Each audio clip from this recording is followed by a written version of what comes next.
Hei, tunggu, jangan scroll. Ini adalah kisah Alkitab paling aneh, paling gila yang pernah aku dengar. Dan mungkin kamu belum pernah dengar. Ini adalah kisah dari seorang nabi Tuhan bernama Hosea. Hosea dikasih perintah sama Tuhan, nikahilah Gomer, wanita sundal itu. Aneh banget ya, nabi Tuhan disuruh menikah dengan seorang pelacur. Tapi Hosea memutuskan untuk taat. Singkat cerita, setelah menikah, mereka bangun keluarga, mereka punya 3 anak. Tapi ternyata Gomer rindu dengan kehidupan lamanya yang jahat. Akhirnya dia meninggalkan rumah, meninggalkan keluarganya, meninggalkan Hosea, dan malah kembali hidup di dalam percabulan. Kita bisa bayangin ya betapa sakitnya hati Hosea waktu itu. Tapi Tuhan mengatakan pada Hosea, Hosea, pergilah dan carilah Gomer. Dapatkan dia kembali. Sama seperti Tuhan mengejar kembali bangsa Israel yang tidak taat kepadanya. Akhirnya Hosea taat. Hosea pergi ke Red District, ke tempat percabulan untuk mencari istrinya. Kita bisa bayangin ini bukanlah proses yang mudah. Mungkin orang-orang udah ngegosip, "Hei, bukankah itu Hosea? Ngapain dia jalan di area seperti ini?" Satu persatu tempat percabulan dia ketuk.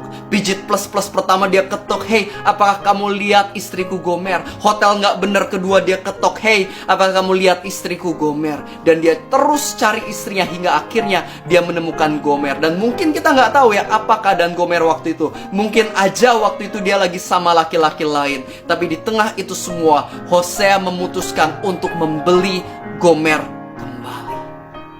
Teman-teman, apakah kamu tahu bahwa kisah Hosea dan Gomer ini sebenarnya adalah sebuah penggambaran tentang hubungan Tuhan dengan setiap dari kita manusia?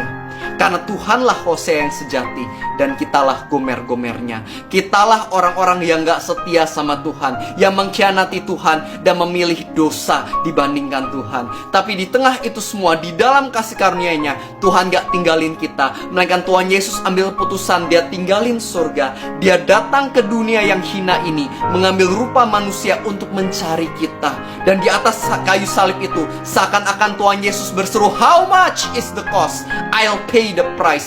Berapa harganya akan aku bayar. Dan di atas kayu salib itu Tuhan Yesus menebus kita, bukan dengan emas dan perak, tapi dengan darahnya yang mahal. Orang-orang waktu itu membeli Gomer untuk memanfaatkannya, tapi Hosea membayar Gomer untuk memulihkannya. Begitu pula Tuhan Yesus, dia membayar harganya untuk membeli kita kembali ke sisinya, karena dia sayang sama kita dan karena dia pengen memulihkan kita. Such a beautiful grace of God. Inilah kebenaran yang harus kita tahu. Kita diselamatkan bukan karena kita layak, melainkan kita diselamatkan karena Tuhan begitu baik. Di tengah kebobrokan kita, di tengah kita yang gak setia, Tuhan tetap setia. Maka itu jangan pernah lupakan Tuhan, karena Tuhan gak pernah lupakan kamu. Jesus loves you.